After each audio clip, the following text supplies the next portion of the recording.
ದಕ್ಷಿಣ ಕಾಶಿ ನಂಜನಗೂಡಿನಲ್ಲಿ ದೊಡ್ಡ ಜಾತ್ರೆಯ ಸಂಭ್ರಮ. ಮುಂಜಾನೆಯಿಂದಲೇ ಶ್ರೀಕಂಠೇಶ್ವರನಿಗೆ ವಿಶೇಷ ಪೂಜಾ ಕೈಂಕರ್ಯ.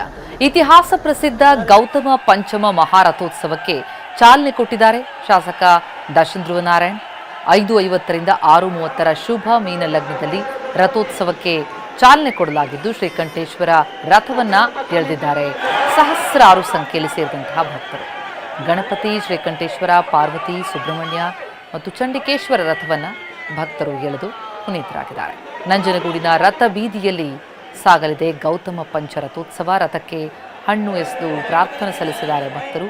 ಮುಂಜಾಗ್ರತಾ ಕ್ರಮವಾಗಿ ಬಿಗಿ ಪೊಲೀಸ್ ಬಂದೋಬಸ್ತ್ ಹಾಗೂ ಎಲ್ಲ ವ್ಯವಸ್ಥೆಯನ್ನು ಮಾಡಿಕೊಳ್ಳಲಾಗಿದೆ.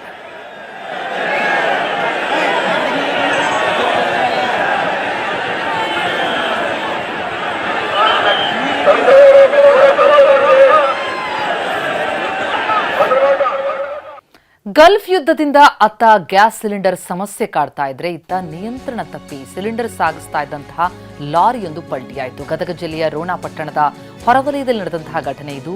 ಶೇಖರಯ್ಯ ಅಜ್ಜನ ಮಠದ ಸಮೀಪ ಸಿಲಿಂಡರ್ ಹೊತ್ತಿದ್ದಂತಹ ಲಾರಿ ಪಲ್ಟಿಯಾಗಿ ಗ್ಯಾಸ್ ಸಿಲಿಂಡರ್ಗಳು ಚೆಲ್ಲಾಪಿಲ್ಲಿಯಾಗಿವೆ. ಇದು ಕೆಲಕಾಲ ಸ್ಥಳೀಯರಲ್ಲಿ ಆತಂಕದ ವಾತಾವರಣ ನಿರ್ಮಾಣ ಮಾಡಿತು.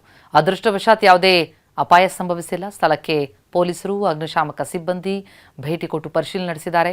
ರೋಣ ಪೊಲೀಸ್ ಠಾಣಾ ವ್ಯಾಪ್ತಿಯಲ್ಲಿ ನಡೆದಿರುವಂತಹ ಘಟನೆ. ಇನ್ನು ದಾವಣಗೆರೆ ಬೈ ಎಲೆಕ್ಷನ್ನಲ್ಲಿ ಅಭ್ಯರ್ಥಿ ಫೈನಲ್ ಆದರೂ ಕೂಡ ಒಳಗೊಳಗೆ ಅಸಮಾಧಾನ ಸ್ಫೋಟ ಆಗ್ತಾ ಇದೆ. ಇದೀಗ ಬೈ ಎಲೆಕ್ಷನ್ ಪ್ರಚಾರದಿಂದ ದೂರ ಉಳಿದಿರುವಂತಹ ಜಮೀರ್ ಕೇರಳದಲ್ಲಿ ಅಭ್ಯರ್ಥಿ ಪರ ಭರ್ಜರಿ ಪ್ರಚಾರ ಮಾಡ್ತಾರೆ.